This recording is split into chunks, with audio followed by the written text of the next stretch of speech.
High power incineration cannon. High power incineration cannon. A colossal foot, vast enough to blot out the sky, slammed down from above. The roar it made swallowed every sound and turned the city into an earthquake. When the foot rose again, the fleeing crowds, the towering skyscrapers, and the exploding cars were all gone. Only a giant, footprint-shaped crater remained. Looking up, a titan walked the earth. Thousands of meters tall, his muscles were like living stone. Each step made the ground quake and left devastation in its wake. His skull was sheathed in pale, bone-like armor, and deep-set eyes glowed from under the brow. A string of enormous red prayer beads hung around his neck. The clouds barely reached his waist. Human buildings that had once seemed so imposing now came only to his ankles. The scenes of the city's former prosperity looked like toys beneath him. "Is this the view of the truly strong?" the giant murmured to himself, and then, voice booming across the sky, "I have become a true powerhouse. I will make the world submit." He thundered again, and the pressure from his roar made the ground vibrate. With one enormous palm, he struck outward.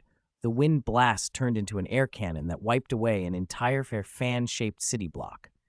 Perched on that colossal shoulder was a thin, middle-aged man in a rumpled lab coat.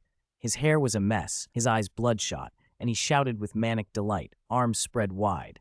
"That's right. This is real power. I have the strongest brain. Younger brother, you have the strongest muscles. The two of us will rule the world." The giant beside him was, in truth, the scientist's younger brother. He had always been obsessed with getting stronger, training his body every day until the scientist, acting as his older brother, invented a drug he called King of Cholesterol. The younger brother swallowed it with glee, his head warped into a point, and he mutated into the towering behemoth now walking over the city. The scientist basked in fantasies of conquest when a cold voice cut through his reverie. "Are you the creator of this monster?"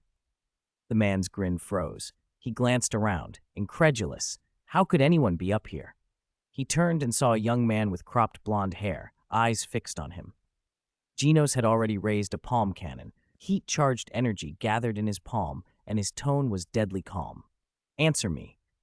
You are standing on that giant's shoulder. You have an unusual relationship. Did you create that giant?"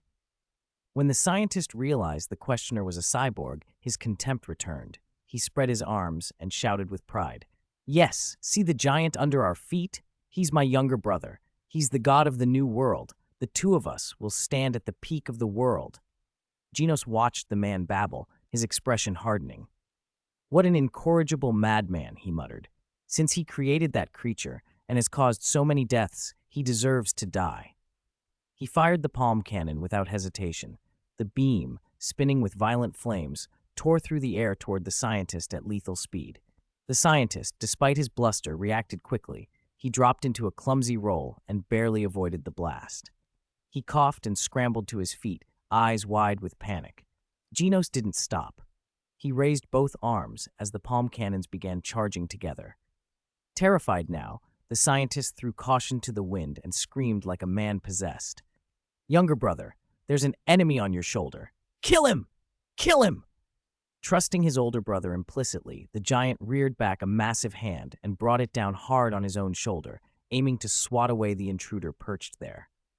Genos, who had anticipated danger and was flying in midair, watched in stunned disbelief as the hand landed. For a second, nothing made sense.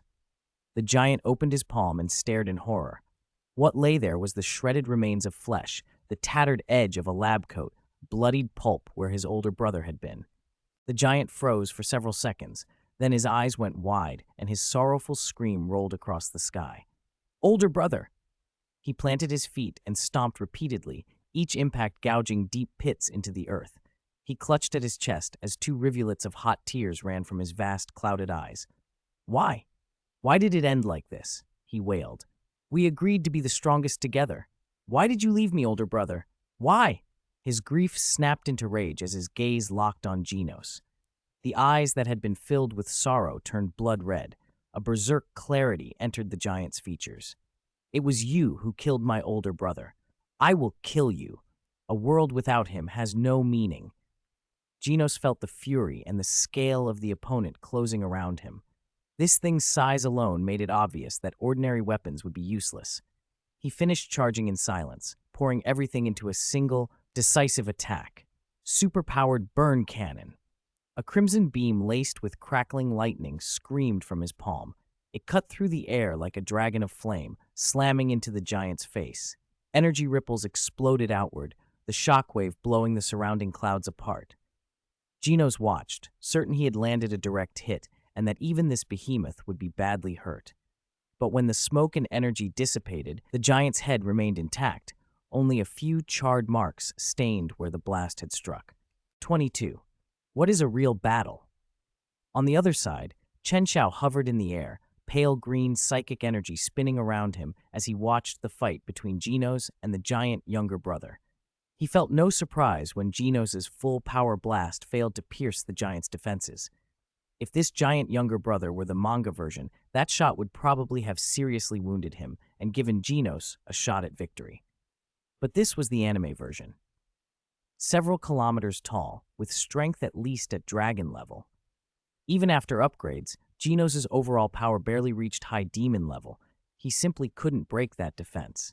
Chen Xiao descended to within a kilometer and dialed the Hero Association. At the association, Sitch was hit with a sudden, petty doubt. Why was it that every time a major disaster happened, he was the one watching and sweating? Oh, of course. The higher-ups are useless, and I'm the one actually doing things, he muttered. Duty won out over grumbling. He asked the staff in front of him for an update. How's the situation with the giant in B City? Have any S-class heroes been dispatched? Report, current destruction in B City exceeds 40%. The giant is engaged with a cyborg.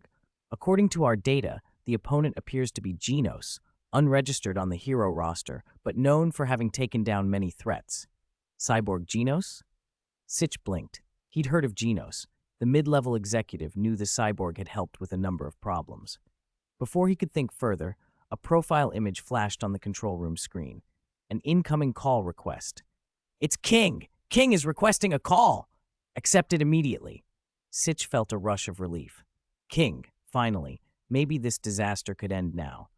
The atmosphere in the control room loosened a notch. King's presence had a way of making massive crises seem like they could be solved to the beat of the Emperor engine. The call connected. Chen Xiao's calm voice flowed through the line. This is King. I have arrived in B City. The one fighting now is my disciple Genos.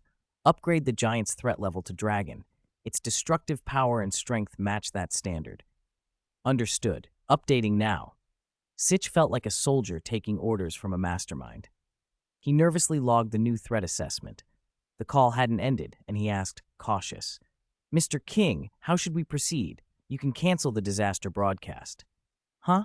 Not just Sitch. The staff around him were baffled. The giant was still visible on satellite feeds, still rampaging. Why cancel the broadcast? Because I have arrived. The words were accompanied by a pounding that sounded like an engine. The Emperor engine's cadence filled the control room.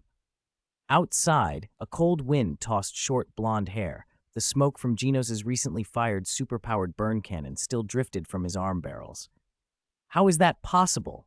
Genos cried. The giant younger brother brushed a few scorch marks off his face, his voice resonating through the air. Is this your power? It's nothing compared to mine. He threw a punch. The fist, larger than a house, filled Genos' vision. A biting gale rushed outward. Genos activated all his thrusters and tried to pull back, but the wind pressure from the punch held him fast. Even his thrusters couldn't break it. Not good. If I take this head-on, I'll die. In his cyborg body, Genos could not survive a direct hit from something that size. The giant's grin turned bloodthirsty as his fist closed in. The impact sent a shockwave through the ground. The earth cracked and buckled. But instead of feeling total destruction, the giant younger brother slammed into something solid, like an iron plate. He couldn't move forward an inch. Genos stared, shaken, at the giant fist less than a meter away, and at the tall figure standing behind it. Master King, you're no match for him. Leave the rest to me. Chen Xiao floated there, holding the giant's full power punch with a single hand, not even pushed back. Genos lowered his head in shame, clenching his fists. I'm sorry, Master King. I've failed again. If I were stronger, you wouldn't have to keep saving me. Chen Xiao went speechless. Hadn't he told Genos to run? Why was he still here brooding? The battle's aftermath would smash him to pieces if he kept lingering. Seeing Genos about to start another self-flagellating speech, Chen Xiao frowned, grabbed the cyborg by the back of his neck, and interrupted. Blah, blah, blah. Do you have a mechanical brain? I told you to run, and you're still summarizing your failures. Genos barely had time to register the grab before the world behind him blurred and he was flung away. In the split second before he was sent hurtling, his sensors clearly picked up Chen Xiao's words. Watch closely now and see what real combat is. P.S. 5 chapters updated today. If there are small gifts and more requests for updates, I'll post another 5 chapters tomorrow. Thump, thump, thump! The heartbeat sounded like an engine, thudding with endless vitality, the roar of the Emperor engine resonating through heaven and earth. Giant younger brother followed the sound and saw Chen Xiao hovering in midair, the same seemingly insignificant human who had stopped his fist. Stunned, he couldn't understand it. Wasn't he supposed to be the strongest being in the world? How could anyone block his attack? That was impossible. Shock, together with the grief and rage over his brother's death, finished off the last of giant younger brother's sanity. He unleashed a bestial roar. Veins and muscles bulged one by one as chi and blood surged madly through him, fueling destructive power. He took a step forward and drove a brutal straight punch out. Even before it landed, the wind it cut made an air cannon. If that fist struck the ground, the resulting shockwave would be enough to flatten half a city. Even without special techniques, his body alone was terrifying, strong enough to be ranked a dragon and to trade blows with Dragon Peak fighters in raw melee power. Go to hell! The roar was almost uncontrollable, pure killing intent. Giant younger brother had only one thought, to grind his enemy into pulp. Chen Xiao, however, stayed eerily calm, his golden hair snapping in the wind. If this is all the power you have, it's not enough, he said. He hadn't even opened the 8 gates. He threw a light punch. One fist was the size of an ordinary human's, the other, absurdly, was the size of a house, a mismatch that should have been meaningless. Yet the next instant the two blows met. An invisible shockwave blasted outward, a thunderous collision carrying unimaginable force. Nearby space began to warp. A sickening crack of bone and the wet tear of flesh rang out, and the sky seemed to rain blood. Giant younger brother clutched at a fist that had been shattered more than halfway. Pain brought his lost reason back in jagged pieces. His eyes filled with disbelief. He stumbled back a few steps, panic and hesitation burning in his chest. Impossible. I am the strongest. My muscles can't lie, he raged. Impossible. I'm the strongest. How can you hurt me? Why aren't you dead? His muscles twitched and spasmed, and the shredded hand stopped bleeding only by sheer compression of raw flesh. Chen Xiao examined the damage and couldn't help a short, wry sigh. The giant was tough, unimaginably so. Of all the monsters he'd faced, giant younger brother's physical resilience far outstripped the brittle Vaccine Man. Even Vaccine Man's second-stage berserk body was a mere comparison next to this. Chen Xiao had intended with that last blow to blow up half the giant's torso. Instead, he had only shattered his fist. As befitting someone who, in the original work, could take a punch from Saitama and not be vaporized, this body was impressive. Then Chen Xiao realized something else. The giant's bulk was enormous. Even if he killed him, the falling corpse would lay waste to the area. And since this brute was so durable, why not use him to test a technique Chen Xiao had acquired the moment he first transmigrated, but had never tried? A slow smile curved Chen Xiao's mouth. Giant younger brother, still reeling from the shattered fist, suddenly felt a deathly chill crawl up from his soul and spread throughout his body. He looked up in alarm to see Chen Xiao take a stance. A white steam rose from the human's skin. He had opened the 7th gate. The sense of danger that Chen Xiao now radiated was far stronger than before. Chen Xiao concentrated. The white steam took on streaks of blood red as hot, active chi and blood boiled across his surface. He lifted his leg and poured out a torrent of chi and blood like an abyssal flood, condensing at ferocious speed into a roaring blood-red dragon coiling around his limb. Destructive power condensed in his leg, distorting space wherever it passed and locking its target completely. Night Guy. For the first time since he gained overwhelming power, Giant younger brother felt fear. Cold sweat beaded on his forehead. He wanted to flee, but his body had been locked in place. The space itself seemed sealed by some heaven-defying force. Even desperate animals will fight, and giant younger brother, proud of being the strongest, prepared to bite back. He screamed, dropping his center of gravity, and instead of a punch launched his entire waist and abdomen into a savage follow-through. Fist and kick met in midair, the fist, as huge as the blood chi dragon, jammed against it. The deadlock lasted less than a tenth of a second. Under the giant's horrified gaze, the blood chi dragon shattered his fist without resistance. It ground his arm to splinters and then slammed into his chest. Flesh burst apart. A downpour of blood fell from the sky. Pieces of torn meat exploded upward like grotesque fireworks as the impact blew his upper body to pieces. His head flew off in a spin. His torso was pulverized, leaving only his lower body standing there like a stump. Giant younger brother, built like a dragon peak-level powerhouse, but ranked only a dragon because of his lack of special techniques, had been shredded in an instant. The blood chi dragon dissipated slowly in the air. Chen Xiao reappeared, limping slightly, his hand wrapped around his right leg as he grimaced. "Hiss," he muttered. "That kick was something else. It cracked my lower leg bone. It really hurts." 24. Break through your own limits. Hero Association. Control room. Detected. The giant's vital signs have completely vanished. There was an ultra-high energy reaction before death, far beyond any dragon-level disaster we've seen so far.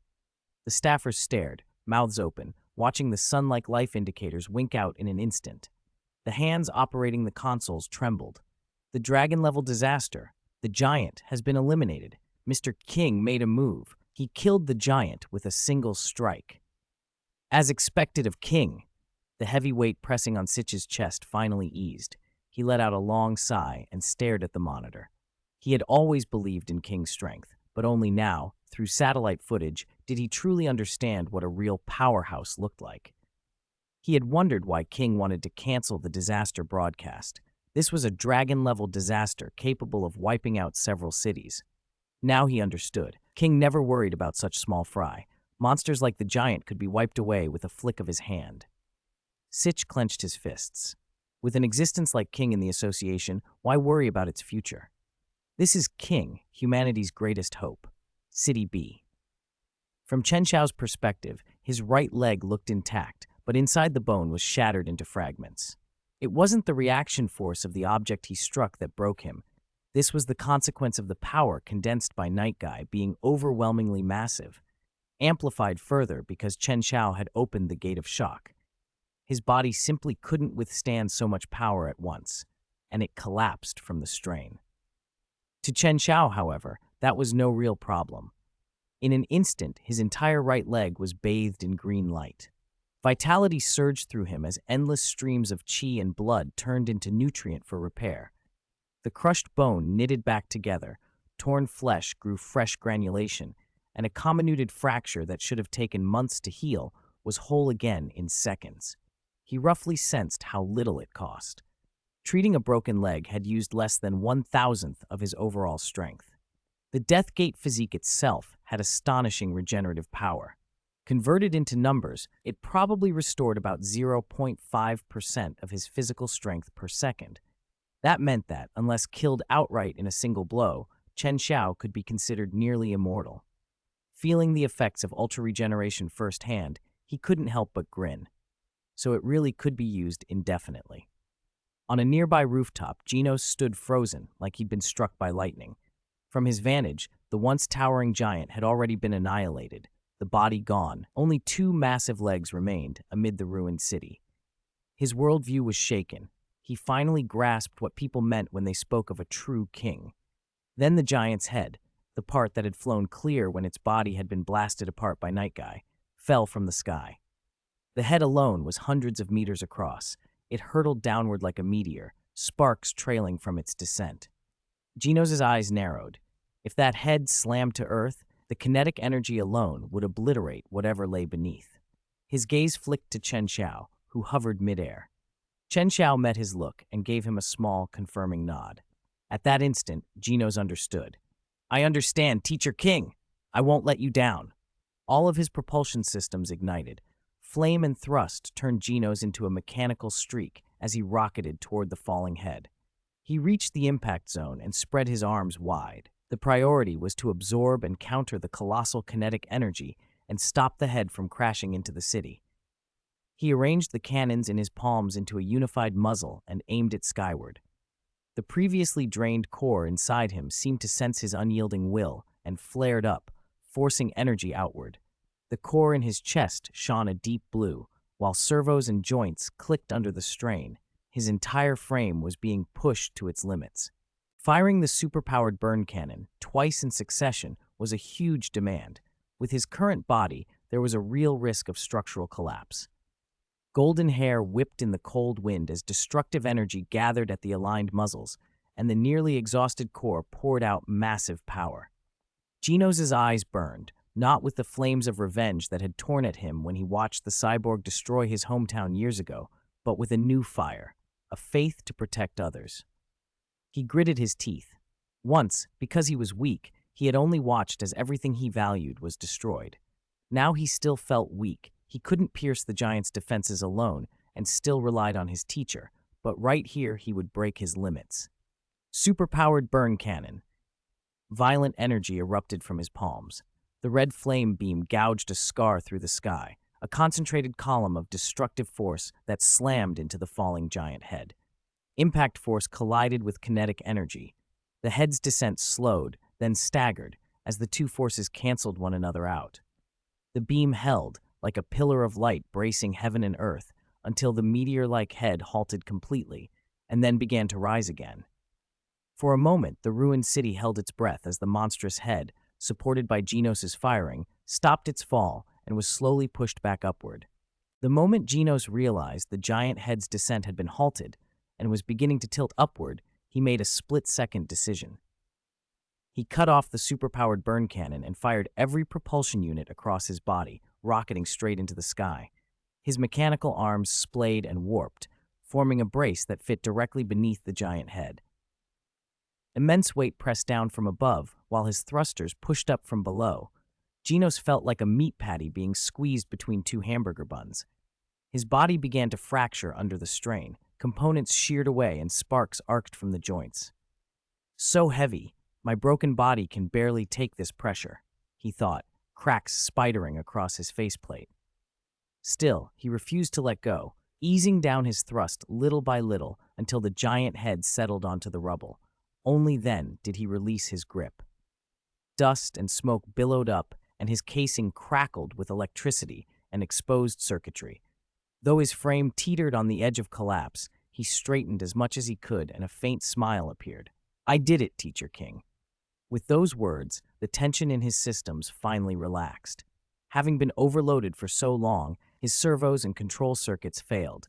He lost power and began to fall. A broad, calloused hand caught him before he hit the ground. Chen Xiao looked at the limp cyborg and tapped his shoulder with a tired smile. "Good job." Genos' optical sensors softened at the praise. He managed a solemn nod. "Yes, Teacher King, I will keep working hard." Footsteps and murmurs rose nearby. The survivors of B City had watched the whole thing, Chen Xiao manifesting a blood-red dragon and ripping the disaster-level giant apart, the pieces of flesh raining through the sky. Seeing Chen Xiao standing there, bloodied but alive, the crowd's realization spread like wildfire. That blood-red dragon had been King all along. "As expected of King, you saved us. You saved B City." "I knew it. What giant could stand against the King? Mr. King is the best." "Wow, it's actually King in person.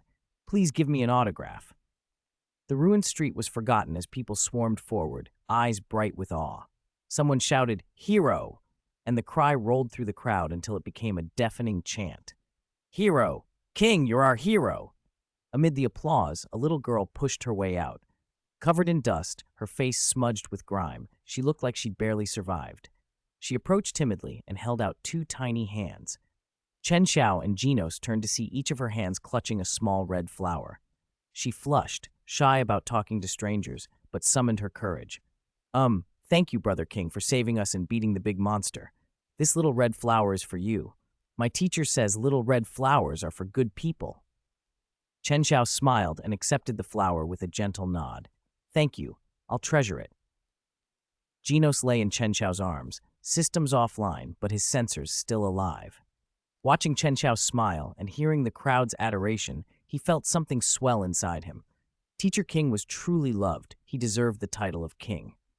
The little girl then turned, and with a pure, innocent grin, tucked the other red flower against the unshattered part of Genos's forehead. And you, big robot brother, thank you. You tried your best. Thank you for saving us.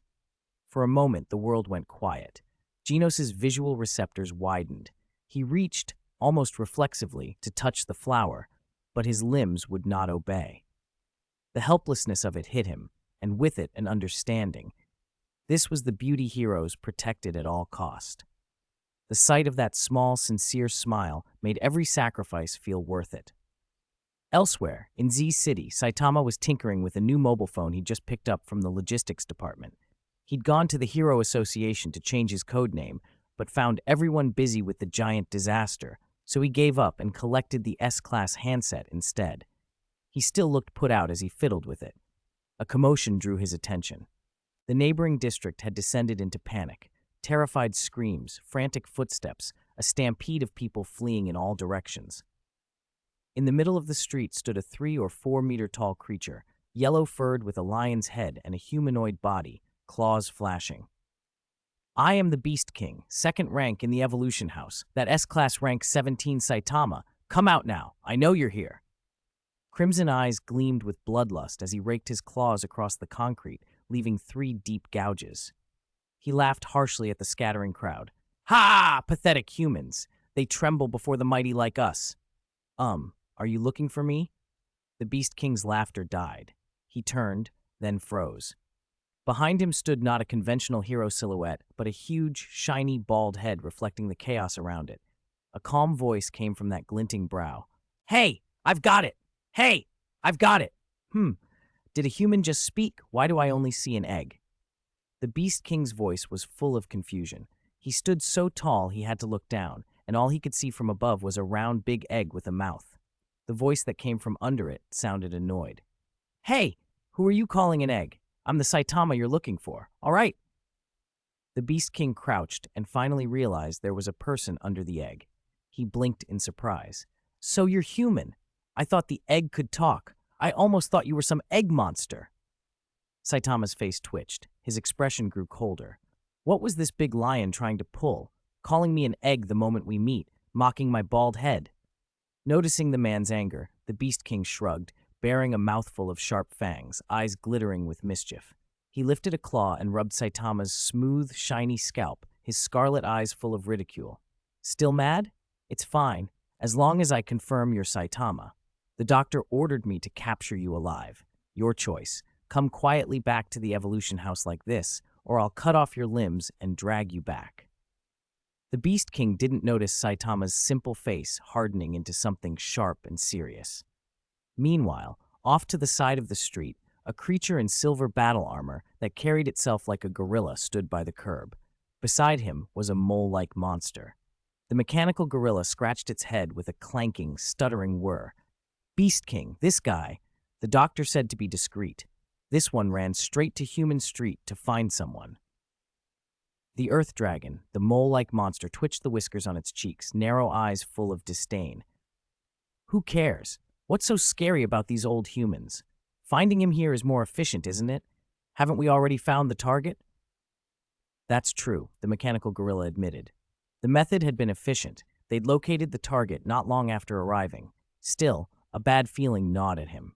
His heart raced, and the unease built until he had to take 2 deep breaths to steady himself.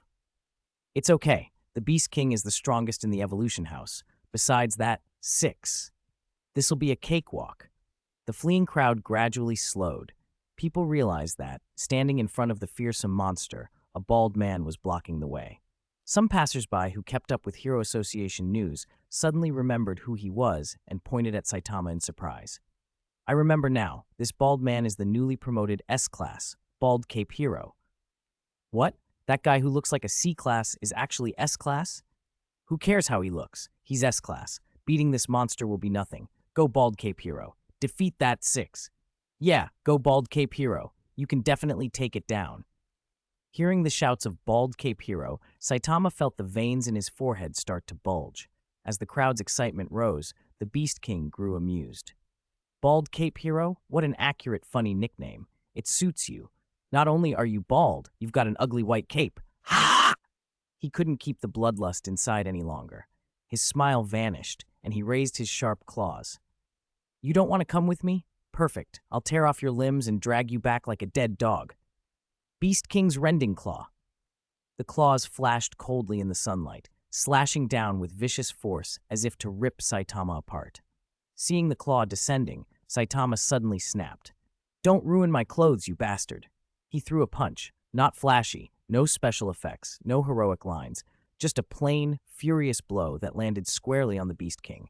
In the next instant, the towering, fearsome body exploded into chunks of meat thrown into the air. Two scarlet eyeballs popped out, rolled a few times, and landed at Saitama's feet. The crowd went wild, full of praise. As expected of an S-class hero, one hit and it's dead. The Bald Cape Hero is amazing. I'll go vote for your popularity. Long live the Bald Cape Hero. I used to think being bald looked ugly, but now there's a charm to it. The more I look, the more I like it. The onlookers' glances drifted to a man in the crowd, round-faced, full-bearded, short-haired, fat, and wearing white socks, an archetype of a certain sort of fan. Hearing everyone praise him, Saitama had felt a flicker of happiness, but then he realized all the praise was for Bald Cape Hero, and that small spark vanished. When the last stereotypical man spoke up, cold sweat broke out on Saitama. Could this be what he'd seen online? He didn't dare think further or stand around. He scanned the crowd as if searching for a 5. At that moment, both the mechanical gorilla and the earth dragon were frozen, their brains total 8. The Beast King, ranked second in the evolution house, had just been blown apart with one punch. What the hell, Doctor? What sort of target is this? Seeing Saitama's gaze sweep their way, the gorilla and the mole felt their souls leave their bodies and fled without hesitation. The mechanical gorilla turned and ran, its armored legs propelling it down the street in a blur.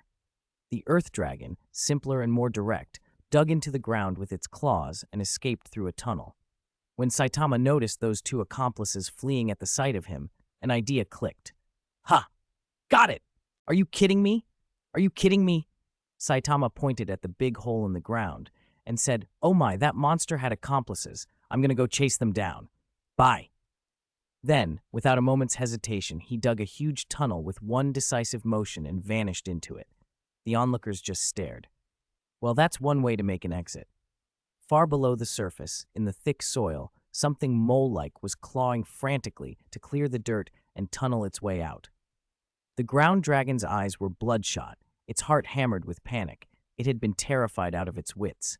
That was the Beast King, second only to that number 7 specimen among Evolution House's creations, and it had been killed with a single punch. The doctor actually expected us to capture a number 7 alive? Are you kidding me, you bastard? Good thing I can burrow. The mechanical gorilla can only run on the surface. Let him attract the attention. As long as I, his lordship, get away, that's all that matters. Just as the ground dragon relaxed smugly, the soil ahead collapsed. A smooth head popped up. You really were headed this way. Found you! Ah! The ground dragon screamed. The ground above shattered. The ground dragon, faint with fright, tumbled up out of the broken earth, and Saitama climbed out right after it. He grabbed the ground dragon, but instead of finishing it off on the spot, he sprang into a run toward the direction the mechanical gorilla had fled. To him, these things were just animals. If that lion hadn't provoked him and mocked him for being bald, he wouldn't have bothered to punch it into pieces. The mechanical gorilla kept looking back every few steps. After he saw there was no one chasing him, he relaxed a little. It seems the human didn't follow. Lucky break in a string of bad luck. He must have gone after the ground dragon. No, I have to get back to Evolution House and report this. I need to tell the doctor how dangerous the target was so they can prepare defenses. I'm never taking missions to capture targets alive again. I should just hurry back to Evolution House. The mechanical gorilla's skull opened slowly, and an antenna-like data link extended from its brains, transmitting everything it had seen back to Evolution House. But then a gleam caught its eye. Some shining emblem. Almost without thinking, the gorilla dropped to its knees and began kowtowing in terror. Don't kill me. I'm just an ordinary gorilla. At most, I've been modified a little. Don't kill me. To show sincerity, it even stripped off its combat armor and flung it aside. It looked like a zoo gorilla that could speak. Saitama watched the prostrating ape and felt it was getting weirder by the second. All right, stop kowtowing. Where is this evolution house you mentioned? I want to go take a look. He was curious. He'd been a hero for fun for 3 years, and nobody had come looking for him. Then, shortly after registering as an S-Class hero, some organization he'd never heard of was calling him by name. Of course, he wanted to see what was going on. The mechanical gorilla swallowed, and, watching the ground dragon dangling from Saitama's hand like a dead chicken, his heart leapt into his throat. Will he really let me live? Desperate to save himself, he blurted out Evolution House's location in full, after first severing his transmission so the doctor wouldn't hear him give away the address. As Saitama prepared to leave, his phone rang. King calling, the screen announced.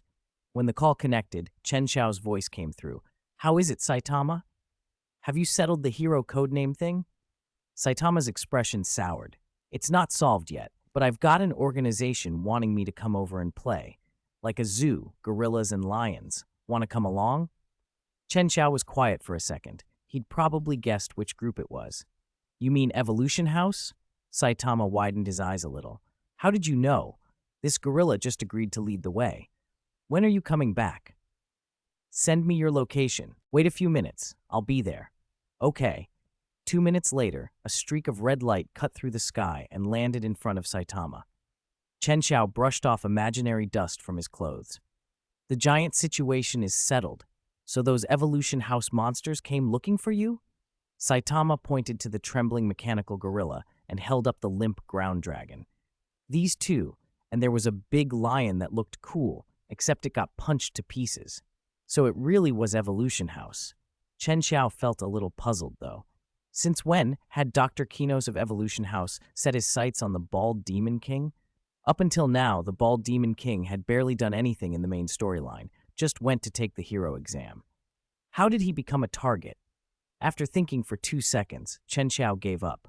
What's the point in overthinking it? Evolution House was a tiny gang of junk creations. He could just crush them. He sighed inwardly. He'd almost used his brain. His superintelligence told him this was a job for super strength. Meanwhile, 100 meters underground, in a dim laboratory, a thin, pale young man with bangs and glasses sat sweating as he watched the playback on the screen. How could this be? The Beast King was defeated so easily. It was the strongest creation apart from that number 7. Even the third-ranked mechanical gorilla and the ground dragon, with their extreme survivability, had been wiped out in an instant. How could this be? 28. Maybe there will be a worthy opponent among them I can actually enjoy. In nearly 100 years of his life, Dr. Kinos had never felt such confusion and helplessness. The modified, new humans under his command were supposed to be the force that would topple the old human order. Yet when they went out, simply to capture a human with abnormal physical strength, they were wiped out in an instant. Kinos' eyes were bloodshot. He could hardly accept the result. When he first watched the footage of Mosquito Woman's defeat, what had caught his attention wasn't the terrifying power of King so much as the bald head who followed behind him.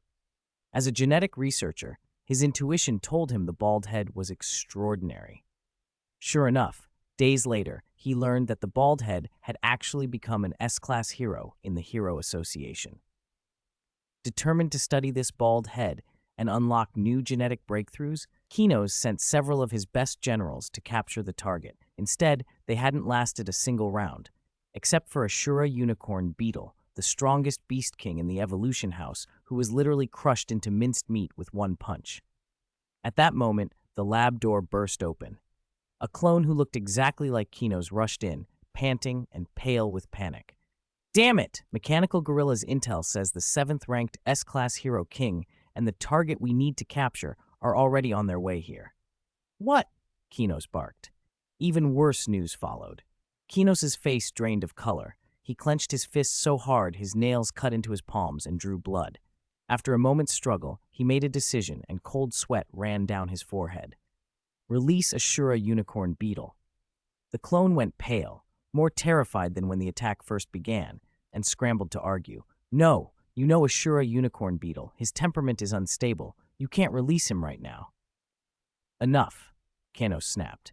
His voice was sharp but laced with anxiety. I know the consequences of releasing him, but we have no other choice. I understand. The clone fell silent, realizing persuasion was pointless, and moved to carry out the order. As the clone turned, Kinos added, and set traps on floors 1 through 8.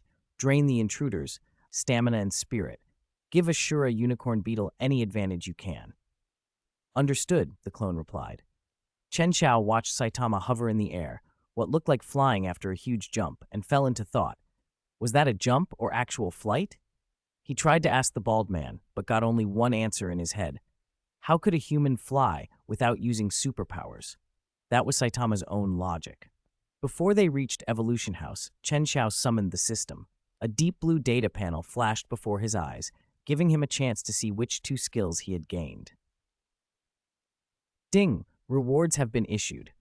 Congratulations to the 18 for obtaining random passive skill and 1 random active skill.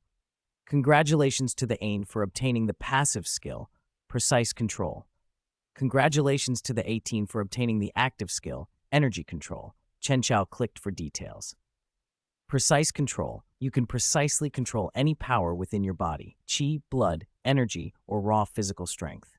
You can regulate it to a fine degree. Energy Control.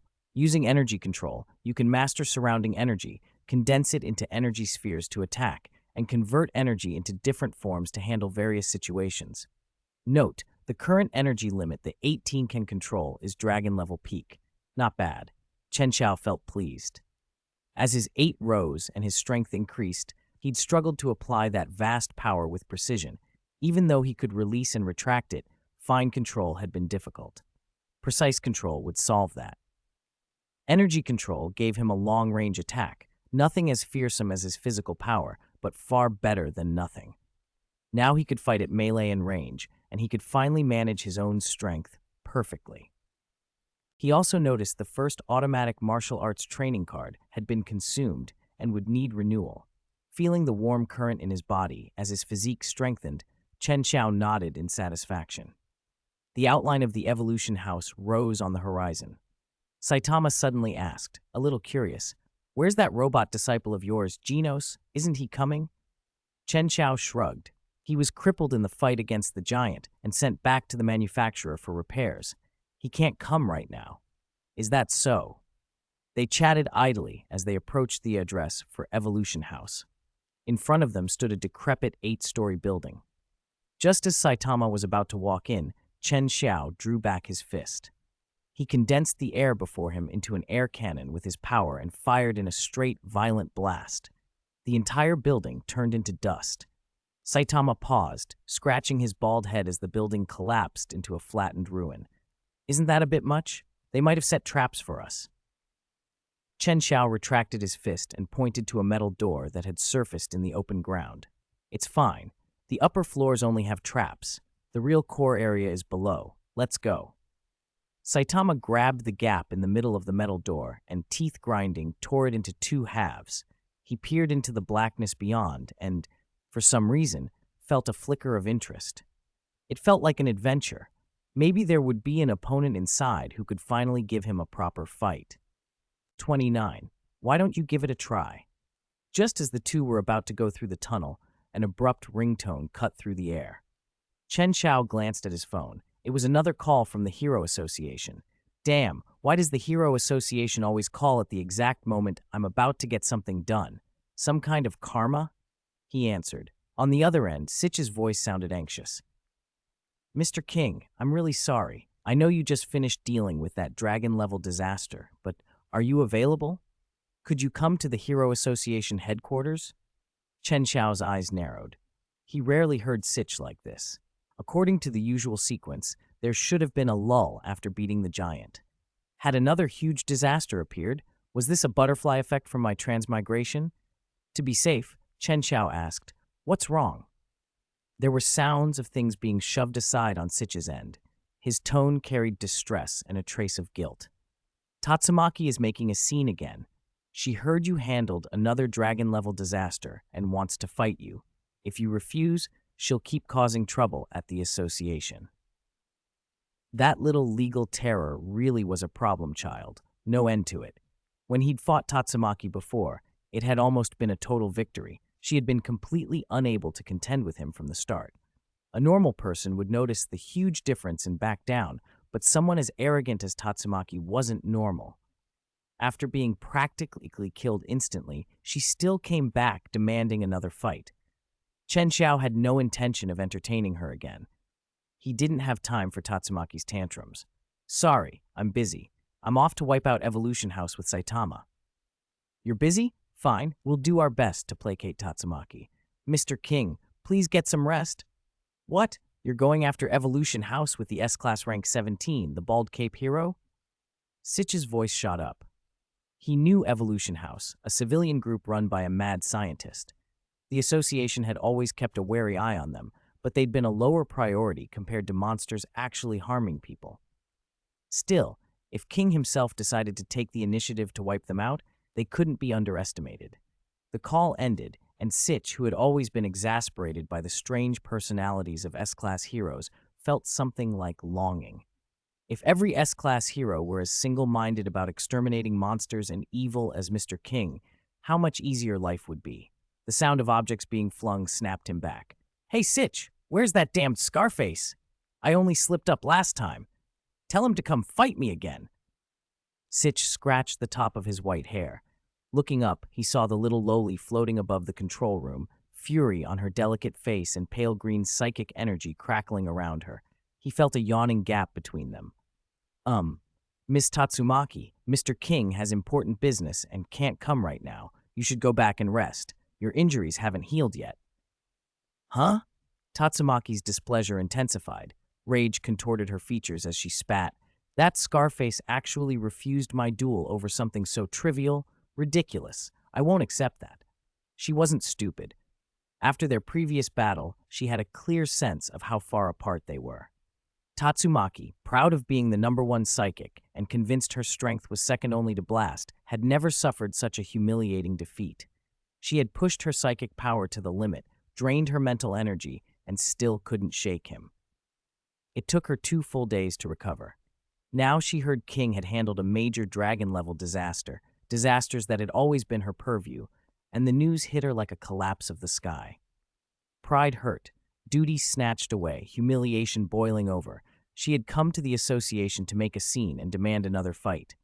You damned Scarface, annoying little brat, worthless trash, I'm furious. Sitch's eyelids twitched as the insults poured in. He had to soothe the volatile little lowly. If King heard those words, the consequences would be unimaginable. So he tried his best to calm her, to keep her emotions in check. Meanwhile, deep in the tunnel, paired lights embedded along the passage threw a dim glow. Chen Xiao and Saitama strolled slowly, like tourists. Either could wipe out everything down here with a flick of a hand. Their overwhelming power made them relaxed, almost complacent. Looking into the seemingly endless tunnel ahead, Chen Xiao rubbed his chin, and a wild idea crossed his mind. Saitama, what do you think would happen if I filled this passage with an energy blast? Would the whole underground tunnel collapse? Saitama paused for a beat, thought for less than a second, and gave a thumbs up. Not a bad idea. Want to try it? Sure. Practical as always, Chen Xiao pointed ahead. With a ripple of mental energy, the ambient power and his own energy converged at his fingertip. A golden sphere of energy swelled, filling the passage, then shot forward with destructive force. At the same moment, a huge humanoid thing burst through a laboratory door, grabbed the blood-covered Dr. Kinos, and charged into the tunnel with a sinister grin. It had barely rushed forward a few dozen meters when a sudden insectile alarm rippled through its body, a sharp sense of danger spreading through its limbs.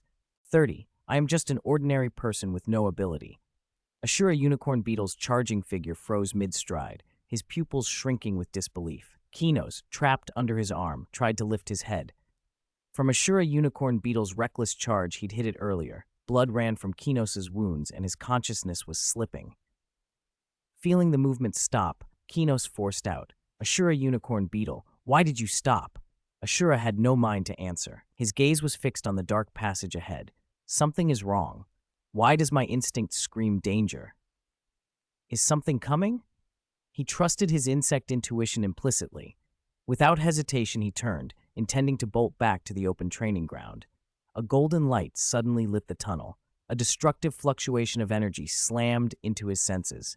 He saw a massive amount of energy streaking straight for him, and panic ripped through him. What the hell is that?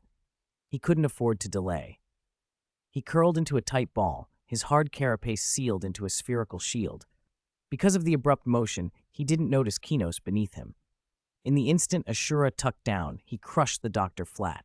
Blood and viscera splattered on the floor. The acrid smell filled the air. That sight did not provoke fury, only intensified Ashura's terror. The golden energy ball engulfed him. Destructive power danced across his armor. The supposedly indestructible shell began to crack and fragment. The attack didn't stop at his body. After a brief hesitation, the sphere moved on, only slightly smaller. Boom, boom. The energy ball struck the training ground, detonating in a blast that warped and shattered the specially engineered alloy materials. The armored shell that had been folded into a sphere slowly cracked open. Inside, the Ashura unicorn beetle emerged, charred and leaking green blood, evidence of how badly the move had hit him. He trembled, bewildered and terrified, unable to comprehend what had just happened. His eyes slid to the now flattened form of Dr. Kinos. Rage flared for a moment, and he stomped the corpse into pulped scraps. After all, it was that idiot who had kept telling him he was the god of the new world, a new kind of being that old humans couldn't match.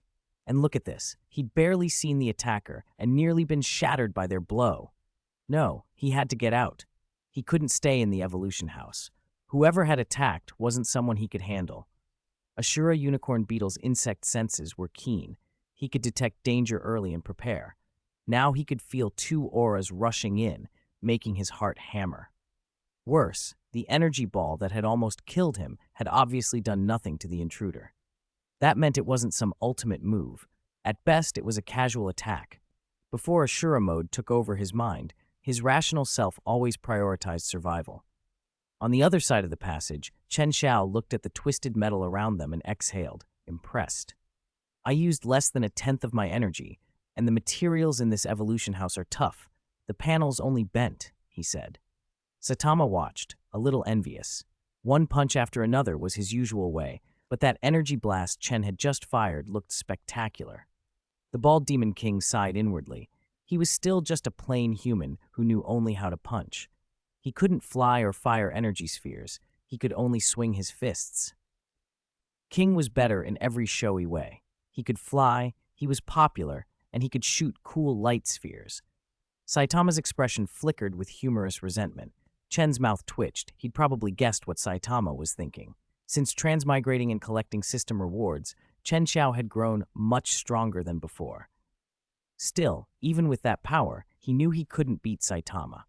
The deeper he got into his own strength, the more he sensed Saitama's hidden reserves, an abyssal, starless depth, vast and limitless. By Chen's estimate, at full output, he might at best endure one of Saitama's ordinary punches. Anything beyond that, and he'd be smashed. And that assumed Saitama stayed the same. In this reset setting, Saitama's power kept growing, especially mid-battle, an explosive, exponential rise. In a fight, Saitama could outpace and overpower his past self in an instant. Both men stiffened as an aura prickled their skin. They vanished in afterimages. A powerful presence was trying to leave the evolution house, the same monster the mechanical gorilla had warned them about. As they passed one of the more severely damaged corridors, Chen Xiao stopped and looked down. On the floor, a flattened lump of flesh in a tattered white lab coat stuck to the plating. A pair of glasses lay smashed beside it. Dr. Kinos, flattened like a sheet of paper. Chen snorted. Somehow, he'd become two-dimensional. Without thinking, he smiled at the ridiculous scene. This guy must have deviated from the original timeline, somehow provoking Ashura unicorn beetle into crushing him to death. Saitama noticed Chen Xiao standing there and glanced over, his brow knitting in mild curiosity. Who is this, and why did he die like that? He wondered. Chen Xiao didn't bother hiding anything. He was the big boss behind Evolution House, he said. Looks like he was killed by one of his own creations. What a pity. Saitama nodded, not lingering. All right, let's go find that monster. I can feel it running. As they moved, Saitama's expression sharpened. The simple, dull look he usually wore gave way to something more focused. He had come in with a playful attitude, never taking the Evolution House monsters very seriously. But seeing a monster casually slaughter humans right in front of him lit a different fire. The playful hero-for-fun persona evaporated. There was only one thought now: punch that monster into oblivion. Seeing Saitama get serious made a cold bead of sweat trickle down Chen Xiao's forehead. He wiped it away with a shaky hand and hurried to follow. Even walking behind Saitama, the palpable killing intent rolling off him felt like a death sentence. The gap between me and the bald Demon King is enormous, Chen Xiao thought. He truly is the strongest in this world. Chen Xiao didn't believe Dr. Kinos was truly dead. A cunning mind like that, someone who had always worked from the shadows and could make himself appear younger, there was no way he'd confront a rampaging Ashura unicorn beetle with his primary body out in the open without precautions. They quickened their pace. Red and yellow streaks of light shot through the dark corridor as they rushed toward the training grounds. In the spacious area, a humanoid creature, 3 to 4 meters tall, its body sheathed in a sickly yellow carapace, was battering at the lab's strongest door. It swung its fists relentlessly at the easiest section of the high-strength alloy barrier. Under the ceaseless assault, the meter-thick door began to deform and loosen. Ashura Unicorn Beetle looked at the failing door with a smug expression. Trying to trap me? This is nothing. I'll be out of here in no time, it seemed to think. Then it froze. Something in the air shifted. The beetle's expression changed from triumph to alarm. It turned its head slowly toward the corridor where 2 figures had just appeared, a tall blond man and a bald man in a yellow jumpsuit. The sight of them made the beetle's compound eyes widen with fear. A short distance away, in the suburbs of Z City, a 100-meter-tall tree rose from barren ground. In its trunk, a spiraled cavity housed a nest of high-tech instruments and a tangle of pipes, all feeding into a pool of green nutrient solution. Glass shattered with a crisp sound, nutrient fluid spilled across the floor, and a thin young man with black hair and long bangs stepped out. Confusion flickered across his face, then clenched into resolve as fragments of memory rushed back. "Damn Ashura Unicorn Beetle," he muttered. "I didn't expect it to actually kill me. Good thing I had backup bodies prepared, or that could have been it." This was the resurrected Dr. Kinos. A genetic researcher of considerable skill, he had long ago engineered multiple replicable bodies by extracting and preserving his genetic template. When the original's vital signs ceased, his consciousness would transfer into one of those spare bodies. He'd established 4 resurrection points around Z City. The drawback was the distance. The consciousness-to-body link wouldn't function beyond the city's limits. Dr. Kinos picked up a pair of glasses from a nearby table, wiped them clean, and slipped them on. He shrugged a lab coat over his shoulders. That Ashura Unicorn Beetle was clearly a failed experiment, he said to himself. Losing control of it, no telling where it's gone, it must have escaped Evolution House. Right then, Dr. Kinos hoped, privately and desperately, that the 2 powerhouse intruders at Evolution House would be the ones to stop the beetle. If they could kill it, at least they'd prevent a massacre outside. He checked the distance. Evolution House was only 5 kilometers away. "I have to get there," he said. "If those 2 fail, I'll have to recontain it myself." Evolution House held several specialized countermeasures specifically designed to subdue the Ashura Unicorn Beetle, systems only Dr. Kinos, as the original architect, could operate. In his mind, if the beetle got loose and began rampaging beyond the facility, the consequences could be catastrophic. Back in the training grounds, the beetle's terror intensified. A series of deep, rhythmic thumps that sounded like thunder boomed in its enhanced hearing. The noise stabbed into it, and panic made it curl up in a corner, frantically beating its wings. To the beetle's insect senses, the tall, blond man on the left was like a descending god. His body radiated a terrifying surge of energy, violence and blood roaring like a river. Yet beneath that power was a heartbeat that rumbled like a war drum. Those thunderous thumps accentuated the man's otherworldly nature and made the beetle recoil. The bald man in the yellow suit looked fragile, even vulnerable, but every time the beetle registered the slightest hint of killing intent from him, an instinctive sense of impending death overwhelmed it. How was it supposed to fight something that seemed invulnerable on one side and like certain doom on the other? The creature had no appetite for battle. Terrified, it trembled and tried to wedge itself into the corner, fear crippling its desire to resist. 32. Today is a supermarket special sale day. Saitama stared down at the trembling Ashura unicorn beetle and couldn't help himself. This is supposed to be Evolution House's strongest monster? Looks like an oversized unicorn beetle, and it's ugly as hell. He started forward, ready to end it with a single punch. At that moment, Chen Xiao reached out and stopped him. "Leave this one to me. You have more important things to do, don't you?" Saitama cocked his head, question marks all over his face. "More important things? Do I have anything important today?" Chen Xiao silently held up a finger. "Do you remember what day of the week it is?" "Today is." Saitama's voice cut off. His eyes widened as if remembering something vital. Saturday. That meant veins stood out in the whites of his eyes. He blurred, vanished from the training ground, and in an instant punched clean through a specially built superalloy wall. His voice floated back on the wind, hysterical and proud. "Today is the supermarket sale day." The Ashura unicorn beetle was dumbstruck. It could not believe what it had just seen. Doors and armor it had battered and barely dented before. This bald human had shattered tens of layered walls with one punch. Metal shards flew, 10 whole wall layers were blasted into a gaping hole, and Saitama was gone. Chen Xiao watched the carnage with a faint, almost sentimental smile. Saitama's obsession with sales did not lessen with rank or salary. Even as an S-class hero, he still lived by the old habit, only buy sale items. Relief washed the beetle's panic away when it saw only the blond man remained. It stayed cautious, though. Chen Xiao hadn't let Saitama finish the job because he wanted to test the insect's strength and, if possible, provoke that so-called Ashura mode. Chen Xiao stepped into the hole, his blonde hair fluttering in the draft and his composed, domineering expression enough to set the creature on edge. He raised a finger and beckoned, his tone dripping contempt. "Fight me, or die right now." Those words hit the beetle like a depth charge. Already frayed by tension and despair, it snapped. Rage surged through it, turning fear into a reckless audacity. It bellowed like a beast, flapped its massive wings, and lunged at Chen Xiao. A giant, armored fist came down from the sky. Chen Xiao casually shoved his hands into his pockets. He didn't even bother to block. He released a surge of qi and formed a blood-red shield around himself.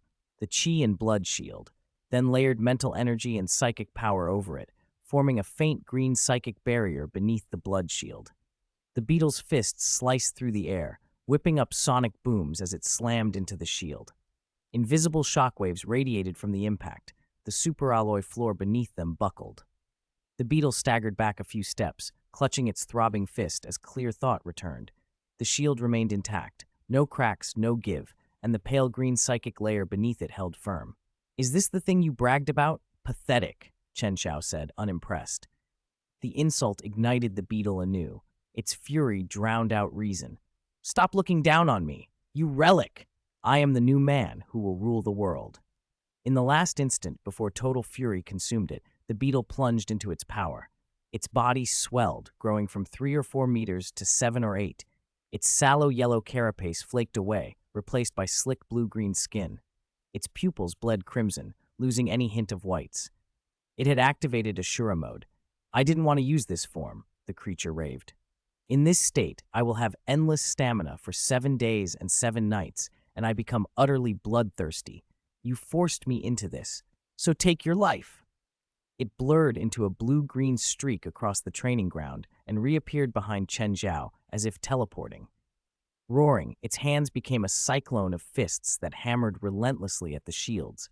The floor screamed under the strain as shockwaves and thunder rolled through the hall. The beetle fought with a berserker's joy. Even as its fists began to splinter from overuse, it did not feel the damage. "Die!" it roared. Under the non-stop assault, a hairline crack appeared on Chen Xiao's blood-red shield. It spidered wider, threatening to consume the entire surface. The beetle's grin widened. Its attacks accelerated. Chen Xiao, standing calmly at the epicenter of the storm, yawned. With a thought, he mended the qi and blood shield, sealing the crack. Now that I've seen the power of your mode, it's time to test its defense, he said. Then, deliberately, Chen Xiao shut down both the qi and blood shield and the psychic layer beneath it, exposing his physical body. The Ashura unicorn beetle screamed as it realized the human before it had deliberately removed its thick, turtle shell-like defense. Sensing the scent of blood and flesh, it grew even more frenzied and lunged forward. Its bulging blue-green muscles trembled in a steady rhythm, supplying near-infinite stamina to its massive frame. The shattered knuckles patched themselves with fresh granulation tissue. Sticky saliva leaked from the corners of its mouth as it swung a brutal punch at Chen Xiao. The wind from that blow brushed Chen Xiao's cheek, but his face didn't flinch. He simply kicked. Bang! A sonic boom cracked, and the beetle flew backward faster than it had charged, slamming into the superalloy wall and sliding down its surface. Chen Xiao had deliberately pulled his strike. He could have killed it instantly, but at this stage of the simulation, a durable target like the Ashura unicorn beetle was too valuable to waste in one hit. He glanced at his skill bar. The newly acquired energy control sat there quietly.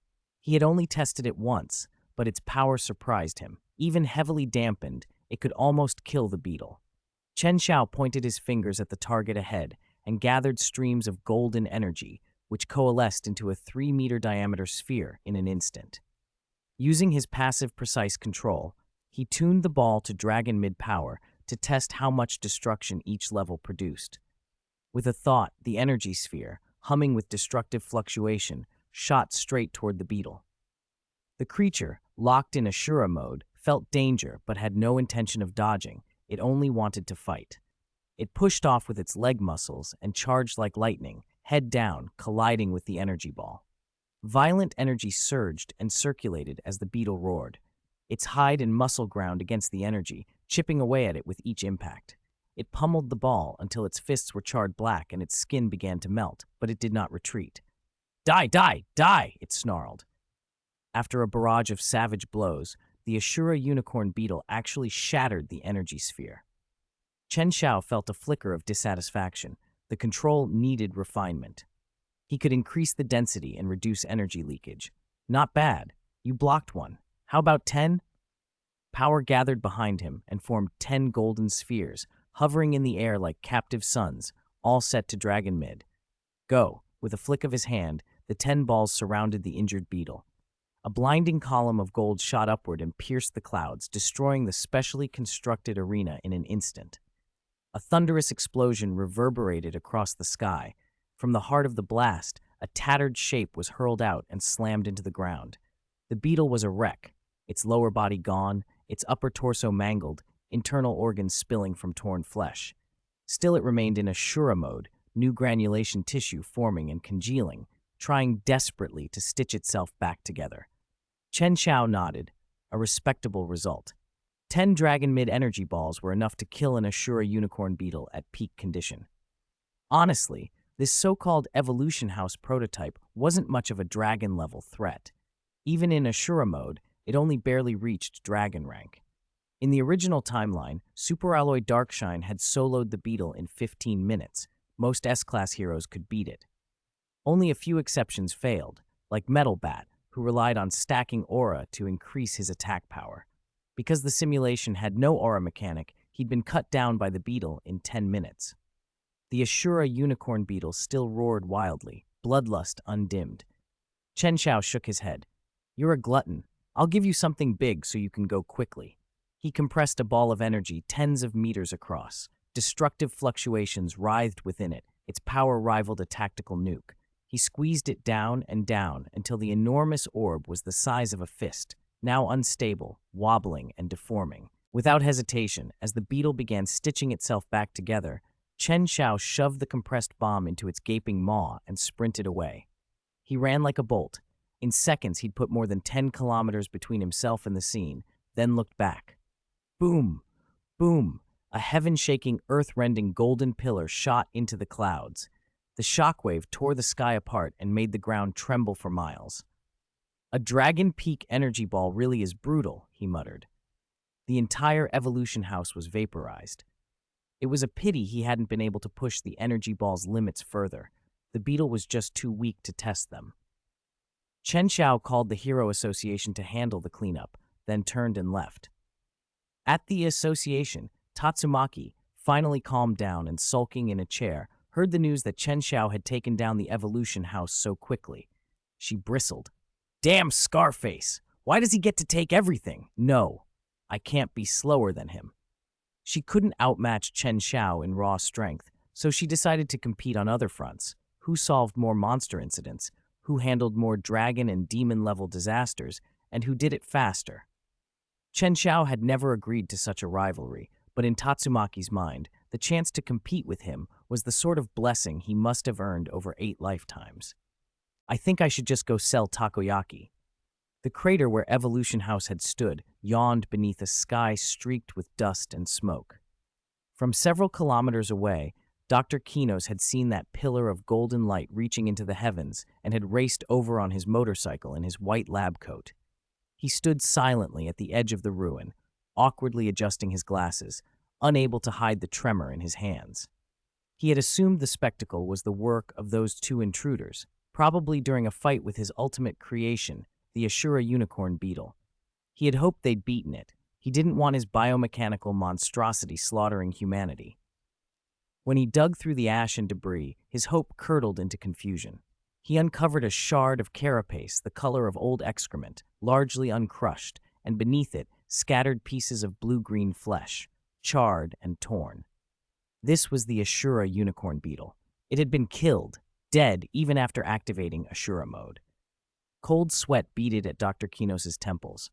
His lifetime of genetic research, the work that had produced the supposedly invincible Ashura unicorn beetle, had led to this. His crown jewel, bested and butchered by the so-called old humans he'd always looked down on.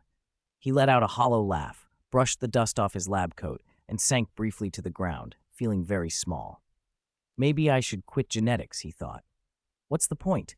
I should just go sell takoyaki. The heavy glass doors of the Hero Association branch opened again, and Saitama padded inside, wearing his yellow bodysuit and carrying a plastic bag of discounted groceries. His expression was the usual blank, the sight of him somehow fitting the description he hated, bald Cape Hero.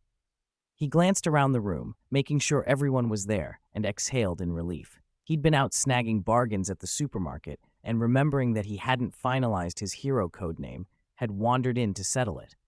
He didn't want to go on missions under the name Bald Cape Hero if he could help it.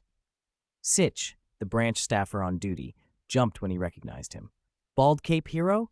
Weren't you supposed to be with Mr. King at Evolution House? Why are you here? Saitama blinked, about to answer, when Tatsumaki, floating in the air behind him, landed with the sort of scowl that could kill flowers. Her voice was sharp as a knife. It's just a bald guy who got promoted to S-class. Looks like you fled the scene. You're pathetic. I don't like you. Get lost.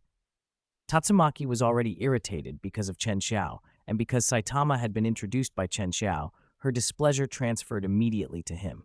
Saitama, scolded for no reason, blinked in confusion. He pointed at her slowly, his face blank in that half-smile of his. Whose kid is this? Why is she here? Is she lost? Silence fell like a dropped tray. Sitch and the other staff looked as if someone had struck them. You did not call Tatsumaki a kid. It was a taboo, an instant way to make a powerful Esper very, very angry. Tatsumaki's face darkened. Her psychic aura flared like choking ivy, green light curling around her like a living thing. Ha! You annoying bald guy. Do you think I'm a child? I'm S-class rank 2, Tatsumaki. I'm 28 this year. Don't call me a kid. Saitama found it amusing. He strolled closer, placed one hand on his own head, and then held it over Tatsumaki as if measuring. Come on, you're only about 1.5 meters. Plenty of elementary and middle schoolers are taller than you. If you're not a kid, what are you? Tatsumaki went very still. The green in her eyes deepened to a furnace glow. Her psychic power coiled around her, lifting her up until her feet left the floor, her curly green hair whipping like a banner. You bald idiot, are you getting arrogant because of Scarface? Come out here, she pointed, and a strip of pale green light snapped onto Saitama. He rose a foot off the ground, and before he could register what was happening, psychic force wrapped around him and hurled him through the association doors, flinging him toward the outskirts. Tatsumaki shot out after him, a streak of viridian light. Everyone watched, wide-eyed. It was obvious where she was taking him, the wilds beyond the city. Nobody needed to guess her intention. Sitch's face went white. Bald Cape Hero was an S-class, yes, but Tatsumaki, rank 2, was one of the association's heaviest hitters. Any confrontation between them wasn't likely to go well for the more inexperienced hero. And Bald Cape Hero was a friend of Mr. King. If he showed up injured, no one wanted to imagine the kind of fury King would unleash. From the last time they'd seen them in action, it was clear. Mr. King, who'd come through a brutal fight unmarked, was in a different class than Tatsumaki. Tatsumaki had been exhausted to the point of collapsing her mental reserves, while Mr. King had emerged whole.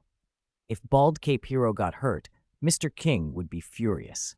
Sitch fumbled for the phone and dialed Chen Xiao in a panic, explaining what had just happened and begging him to hurry before the situation turned tragic.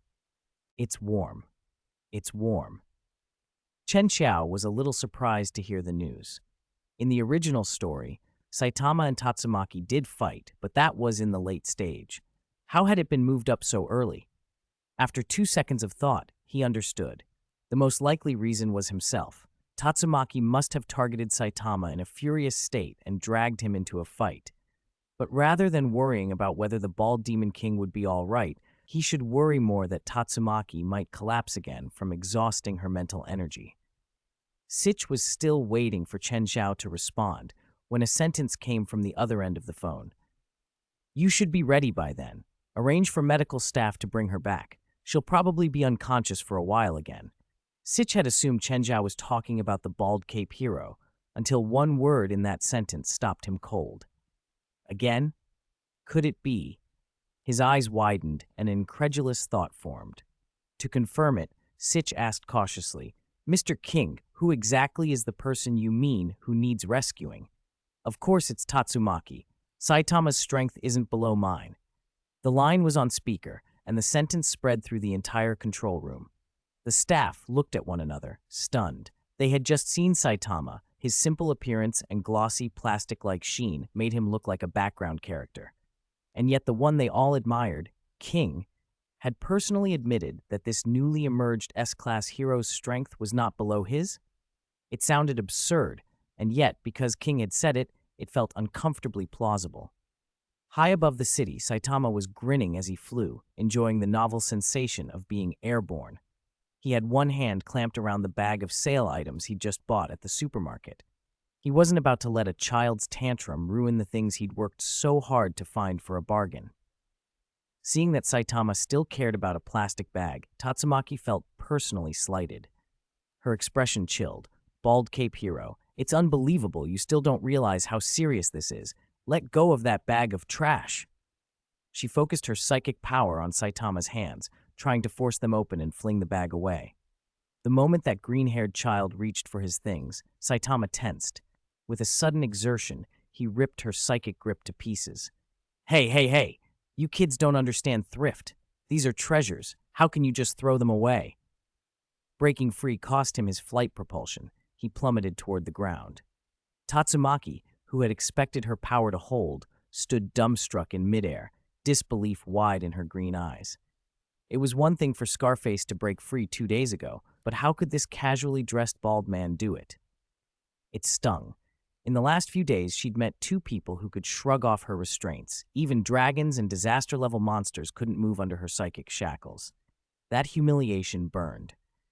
She roared, pouring massive psychic power at the fallen hero. "You hateful bald fool, worthless little runt, a wretch who'll never grow hair, an idiot who'll always look like a boiled egg." Her string of insults would have little real effect on a normal person, but each barb landed on Saitama. His face was growing darker with every line. When she reached the last taunt, the vein in his temple bulged and his fist tightened. "I think the Hero Association got your name, Bald Cape Hero, exactly right. Not only are you an ugly bald head, but what's with that ridiculous cape and yellow bodysuit? It's hilarious." While Tatsumaki kept taunting him, a surge of psychic energy had already wrapped Saitama, a deep green light clinging to his body. How stupid, she thought, being caught in my power and not even noticing. And you still want to call yourself an S-class hero? Her power braided into countless ropes of force, snapping around him, preparing to bind him tightly and haul him up to be properly humiliated. The ground beneath Saitama shattered in an instant. Vein-like cracks spidered outward for kilometers. Tatsumaki pushed harder, tightening her ropes in the void, but the thin human body wouldn't budge. For some reason, the scene felt eerily familiar. 2 days ago, Scarface had resisted her like this. She gritted her teeth and poured everything she had into it. Trees and chunks of earth exploded into the air. The terrain within several kilometers collapsed into rubble. Still, the man in the yellow suit stood like a nail driven into the ground. No matter how hard she pulled, she could not move him. Saitama lifted a hand and casually slapped the void. Space itself warped and tore under the force. He only twisted his shoulder, and the psychic ropes around him snapped like soft plastic. His face sharpened. Even his simple cartoonish eyes turned grave and focused. "Little brat," he said slowly, "today I'll make you understand what it means to respect others. Don't go around giving people insulting nicknames." He'd been pushed too far, insulted until he finally boiled over. 36. Are you kidding me? Humph, a mere bald-headed runt like you has the nerve to talk big, Tatsumaki sneered, furious. Scarface at least had a reputation and a string of godlike battle records. What did this kid have? A shiny bald head? Who did he think he was lecturing her? She raised her hand, and countless chunks of earth levitated and became high-speed projectiles under her psychic power, all hurtling toward Saitama. He narrowed his eyes and threw up a casual punch. The gust from that single blow and the raw force, enough to twist the air, shattered each of the incoming rocks instantly. Tatsumaki frowned. This bald guy's strength wasn't simple. Just the wind from his punch packed real power. So what of it? She flicked her wrist. The shattered earth became dust and particles that filled the sky, emitting a faint green light and attacking again in greater numbers and smaller pieces. At the same time, she diverted more than half of her psychic power into holding Saitama in place. Seeing the pale green glow around his body, Saitama felt for a moment like he'd become an anime character exposed to radiation. He swung an arm and casually broke the psychic energy wrapping him. Tatsumaki gritted her teeth. She couldn't control his movements at all. "Wow, so much mud flying in the sky," Saitama said, looking up at the dust with a hint of amusement. He inhaled deeply.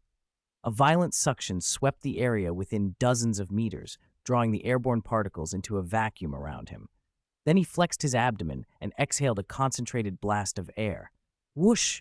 A tornado-like gale ripped outward. Even with psychic support, all the particles were blown away in an instant.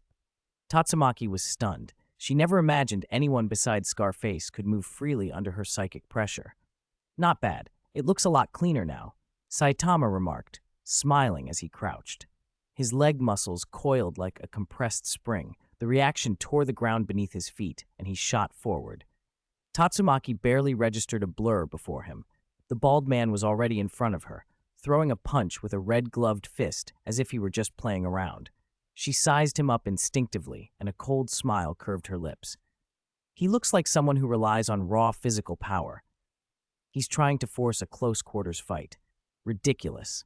Her psychic energy surged, forming an impenetrable shield around her. With Tatsumaki's rank and power, even a barrage of missiles couldn't dent it, and yet the seemingly slow red fist smashed into that shield like Tyson punching through glass. A crisp cracking sound rang out as the barrier fractured into pale green fragments. Oh, it opened. Saitama stepped forward and picked Tatsumaki up by the back of the neck with one hand, like a grumpy man lifting a squirming cat. Tatsumaki's eye twitched. Picked up with one hand? By an S-class hero ranked far below her? A bald runt? She realized again that she couldn't simply suppress this physical monster with psychic force. She had to strike. In an instant, her vast psychic field condensed into razor-sharp psychic needles, each humming with destructive intent. Silent as a whisper, they flew with near-perfect accuracy. Each needle carried enough psychic energy that a hit would scramble the target's thoughts, turning them into an idiot for a day or two. Longer for lesser foes. That would serve this little jerk right. She'd make him stupid for 10 or 20 days and see how much he'd enjoy mocking her. What happened next shattered her expectations. Saitama didn't flinch. Dozens of mentally corrosive needles struck him, and nothing happened. The needles dissolved like clay thrown into the sea, vanishing without a trace. Impossible. No one could take that move straight on with a mere physical body and come away fine. Scarface had always had to dodge. Tatsumaki stared, her world reeling. How could this bald head take it that easily? Saitama raised an eyebrow, feeling a faint twitch in his head. Hiss! Maybe staying up late reading manga these past few nights was catching up with him. His head felt a little woozy. He yawned, looked at the tiny, fierce woman in his hand, and remembering how she'd insulted his smooth head, his expression darkened. He extended a finger and poked her cheek. Hey, you brat, know when you're wrong? Don't go mocking people's sore spots. Let me go, you stinky bald head, boiled egg, small fry, trash! Tatsumaki spat back, furious. What's your problem? Insulting me again, huh? I'm getting angry, you know? Saitama said, trying to hold back the irritation. He'd been willing to let things slide. Why should an adult bicker with a child? But her non-stop taunting had worn him thin. Tatsumaki glared at him, eyes flickering. For a moment, Saitama thought she might calm down, apologize even. Instead, she opened her mouth and bit down hard on his finger. That's really unlucky. That thought was Tatsumaki's last act of defiance. Her proud psychic power had no effect on the bald man in front of her, but she refused to admit defeat so easily. Even when faced with Saitama's outstretched finger, she had to at least show she would resist. So she bit down hard on his finger. Saitama was a little taken aback. The bite didn't hurt at all, but Tatsumaki clamped down like a terrier with a bone. He tried to shake her off, but her teeth seemed magnetic. No matter how he swung her about, she wouldn't let go. You insufferable brat! Are you a dog? Let go already, he grumbled. When it became clear she wouldn't release him, Saitama scratched his bald head and schemed. He actually landed, wearing that mischievous grin he only ever showed when seriously thinking. For once he didn't rely on raw strength, he went for brains. He waved a tiny feather he'd pulled from his pocket. Accept your punishment, brat. Tickling. The feather traced her skin, and a fierce itch assaulted Tatsumaki. Her pupils pinpricked and her body trembled. How despicable, tickling. If she let go now, it would mean losing to this stinky bald man. No, she bit even harder, cheeks flushed red with effort, refusing to give in. Saitama escalated, 3 feathers, and still she held on, breathless and shaking. After a merciless few minutes, Saitama stopped. The torture faded, and the itch subsided. Tatsumaki gasped for air, eyes blazing with fury, sweat-slick hair clinging to her head, the slit of her dress plastered to her body. Her face still bore the red of suppressed laughter. She had iron will. Once she decided on something, she wouldn't relent. Saitama's face fell. The feather tactic had failed. In desperation, he dialed a number. Hey, King, he said shortly into the phone. A green-haired brat's latched onto me, biting my finger. How do I get rid of her? Fast. Chen Xiao, King, laughed at the image. In his original scenario, Tatsumaki might have been knocked out by a finger flick after a burst of useless attacks. He had not expected her to stubbornly bite the Bald Devil King's finger and turn into a ferocious little terrier. He thought for a moment about her personality and suggested a peculiar but effective trick. Saitama hesitated, then agreed. If it doesn't work, I'll let you pick the restaurant. Deal. Following King's instructions, Saitama leaned close to Tatsumaki's ear and let his warm breath brush her earlobe. A shiver ran through her. She stiffened. He cupped his hand so the words would be private and hissed, "You weakling." The world seemed to stop for 2 seconds. Tatsumaki's jaw unclenched. She released Saitama's finger of her own accord, then immediately poured out an avalanche of curses. What? You called me weak? You detestable bald head, boiled egg, little runt, poor thing, ugly man, pervert, Cree. The string of insults poured out faster than she could stop. Stop, stop, stop, Saitama cried, losing patience. He flicked her forehead and Tatsumaki's eyes rolled back. She collapsed unconscious. Saitama rubbed his non-existent hair and let out a long breath. That was close. If I'd let her keep cursing, who knows how many more insults I'd have to take. He muttered about how kids these days had mouths full of filth and should be better disciplined, then gently lifted Tatsumaki by the back of her neck and ran for the Hero Association. He'd never seen her as an enemy, just a flying child with a terrible temper. She hadn't really hurt him, and it would be bad if she got injured. Besides, the thought of having to pay compensation for harming a child shortly after he'd finally started living a little more comfortably sent a chill through him.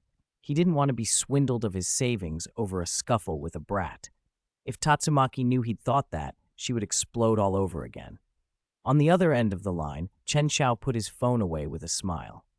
From Saitama's tone, the fight was over. Poor Tatsumaki, powerful as she was, she'd been unlucky. As one of the top heroes, she was among the strongest of the human side. Aside from a few anomalies, she could be considered one of the best. But in these past days, she'd faced opponents that weren't about technique but brute, overwhelming stats. Enemies that simply outclassed her by numbers. Chen Xiao, who was used to extreme self-imposed training and pushing his limits, recognized that Tatsumaki hadn't lost undeservedly. He let the thought pass and focused back on his work. Nearby, a young man in a white lab coat stood frozen amid the ruins of Evolution House, looking half terrified. Kinos cursed his luck under his breath. He'd come back to the scene, old habits of criminals and researchers alike, and now he'd been caught on the wrong side of the rubble. He'd been digging through the wreckage for salvageable data and test subjects. Of highest importance were the research notes on infinite proliferation and the clone project, technologies Kinos wanted to adapt to his takoyaki venture.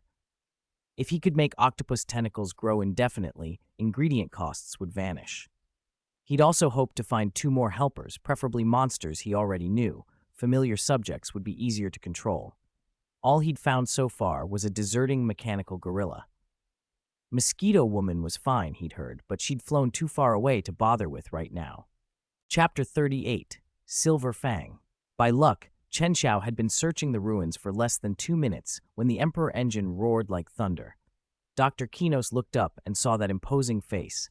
The expression was grave and heavy with oppression. The 3 scars by his left eye made him as terrifying as any hideous monster. Finally, Kinos forced himself to break the silence. He chuckled and extended his hand. "What a coincidence. You must be the legendary king. I've heard a lot about you." Chen Xiao's mouth curved into a slight smile.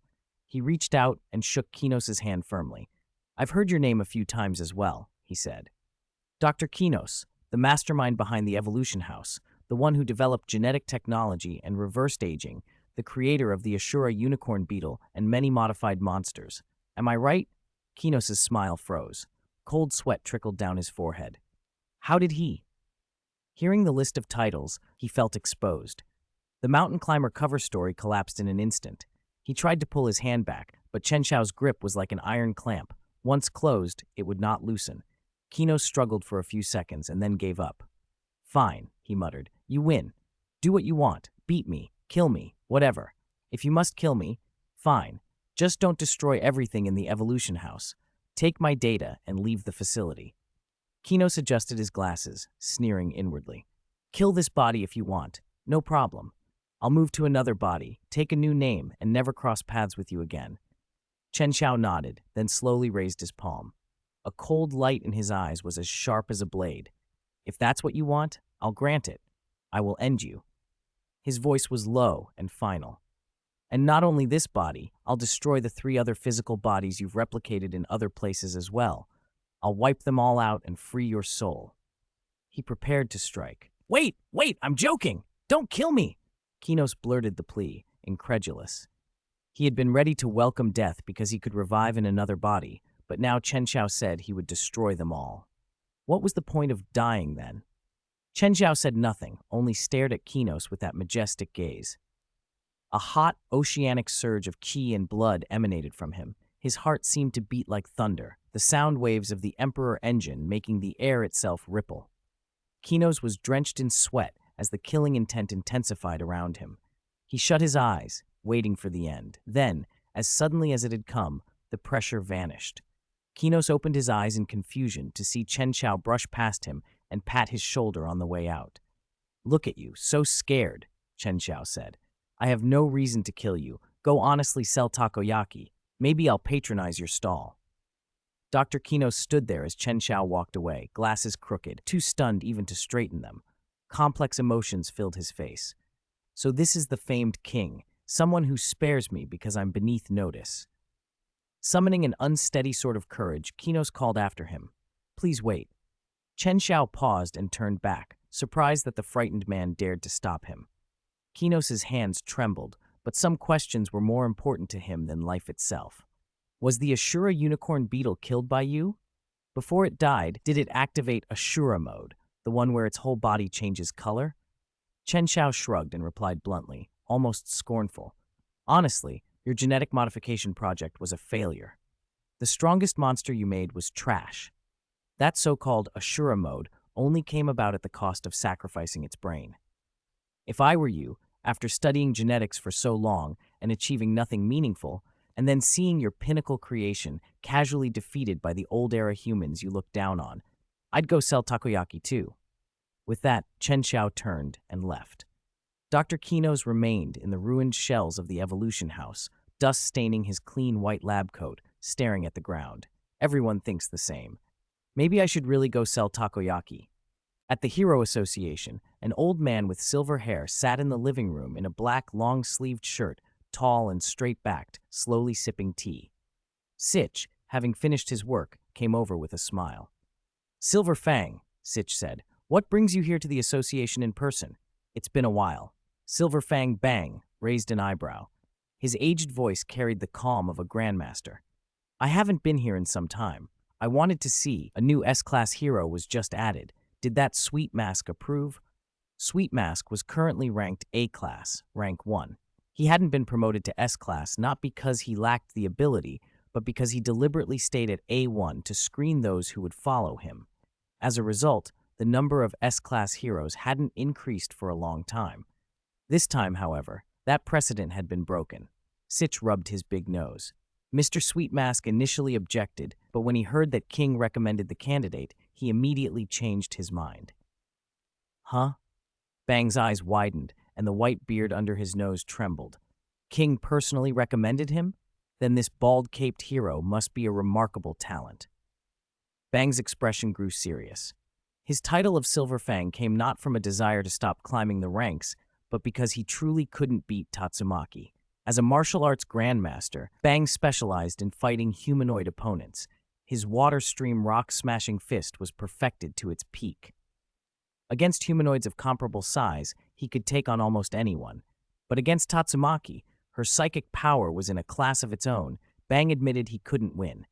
He had heard the rumors about King for years, but had always been skeptical. None of the feats had been witnessed firsthand. Then, a few days ago, members of the association had watched Chen Xiao fight Tatsumaki and bring her back, unconscious and almost unharmed. That sight erased Bang's doubts about King's strength. King's reputation was justified. To have defeated Tatsumaki with so little damage, only King, and perhaps Blast, might have a chance to do the same. Banku tapped the table with one finger.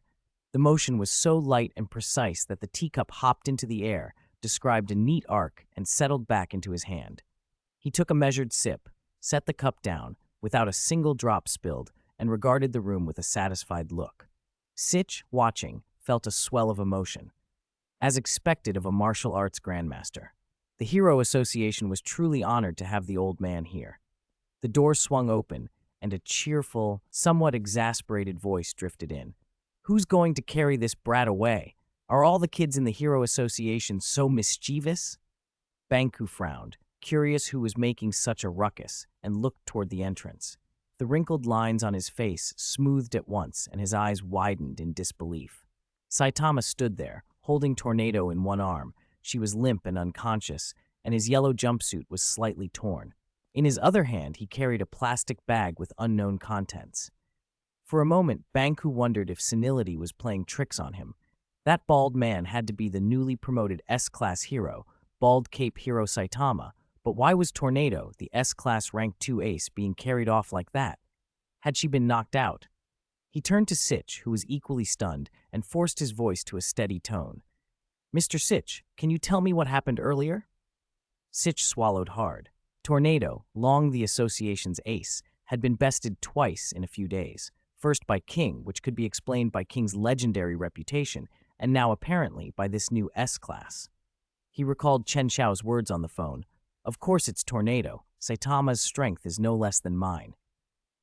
If that was true, Banku's shock only deepened. He tried to summarize, incredulous. So Saitama was taken out for a one-on-one by an angry tornado, but he came back carrying her, unconscious, practically unharmed. If that was the case, this bald cape's strength was fathomless, perhaps second only to King. Intrigued, Banku walked up to Saitama. He smiled and extended his hand in greeting. You're S-Class rank 17, the bald cape hero. Pleased to meet you. This old man is S-Class rank 3, Silver Fang Banku. Saitama shrugged and, without ceremony, tossed Tornado to the waiting staff in the stretcher they'd prepared.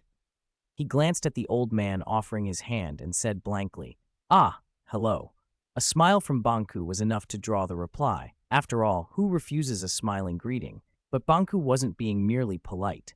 He subtly rotated his wrist as their hands met, infusing the palm with the currents of the water stream rock-smashing fist and shaping that force into a concealed test. He wanted to feel the true measure of the man who could put Tornado down. If Banku could flip him easily, Saitama would be nothing more than raw power with no technique, a rough lump of potential he could carve into a true martial artist.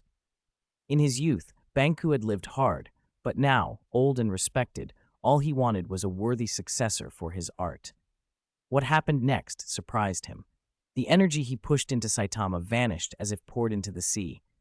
Banku drew a breath and pushed more, yet Saitama stayed perfectly still, a bewildered expression slowly forming on his face.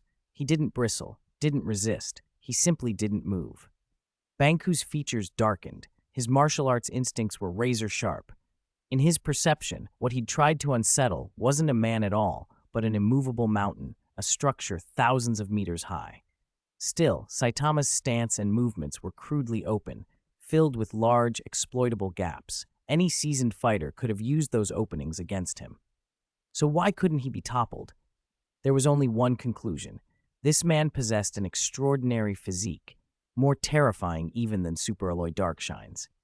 Darkshine was famed among the S-Class heroes for having reached the zenith of physical defense, tremendous strength and speed with near-impervious endurance, able to shrug off most dragon-level assaults. Banku had sparred with him and never felt the kind of incomprehensible solidity he was sensing now from Saitama. Banku's throat bobbed. The realization delighted him. Here was a man with no cultivated technique but raw, prodigious physical power. If he could teach Waterstream Rock's smashing fist to a body like this, the art could flourish beyond anything Banku had imagined, perhaps even reach its peak. A perfect combination, peerless physique and ultimate martial training. He made his decision in an instant. As a martial arts grandmaster, Banku resolved to take this bald man as his disciple. Saitama, however, just stood there increasingly baffled. They'd been holding hands for nearly a minute. Why wouldn't this old man let go? Chapter 40. Please, let's have a friendly competition. Saitama didn't want to hurt the old man's feelings. Seeing the fellow beam at him so earnestly, he couldn't just yank his hand away. So Bangu chatted cheerfully while holding Saitama's right hand with both of his own, as if afraid he might slip away. The old man's broad, calloused palms kept rubbing the back of Saitama's hand. Beads of sweat formed on Saitama's forehead as a terrible thought slid into his head. He'd seen things on TV before. Some men preferred other men, and there were plenty of weird old men with strange tastes for boys much younger than themselves. Could it be? Saitama's face stiffened as he looked at Bangu's wrinkled, smiling features. Bangu seemed oblivious, still chattering away and still rubbing Saitama's hand. No way. Then another possibility flashed through Saitama's mind. By stroking his hand like that, Bangu was actually applying the delicate force of the Waterstream Rock's smashing fist, feeling for the flow of meridians to judge a person's martial aptitude. The method wasn't perfectly accurate, but it could reveal a lot. Yet Bangu's brow slowly knitted. This was the first time he'd encountered such a strange pulse. Every time his subtle force entered that body, it vanished as if into thin air. No reaction, no trace. Bangu, disbelieving, sent the delicate force through again and again, but never got any response. From Saitama's side, however, the supposedly serious old man was stroking his hand faster and faster with an odd look on his face. Saitama couldn't take it any longer and snatched his hand back. Bangu was momentarily stunned. Then his expression changed in an instant, reddening with indignation. Saitama, what do you take this old man for? This old man had countless women in his youth. It's not what you think. After the outburst, Bangu shoved his hands behind his back and sighed, the tired eyes of a once great hero showing through. What a pity, he said. I wanted to invite you to my dojo to experience martial arts and to taste the box of beef someone sent me. Looks like I'll have to eat it alone. Saitama caught the keywords. His eyes sharpened and his figure blurred like an afterimage. Bangu's pupils tightened and he reflexively moved into the opening stance of the water stream rock-smashing fist. But the stance barely formed before it was undone.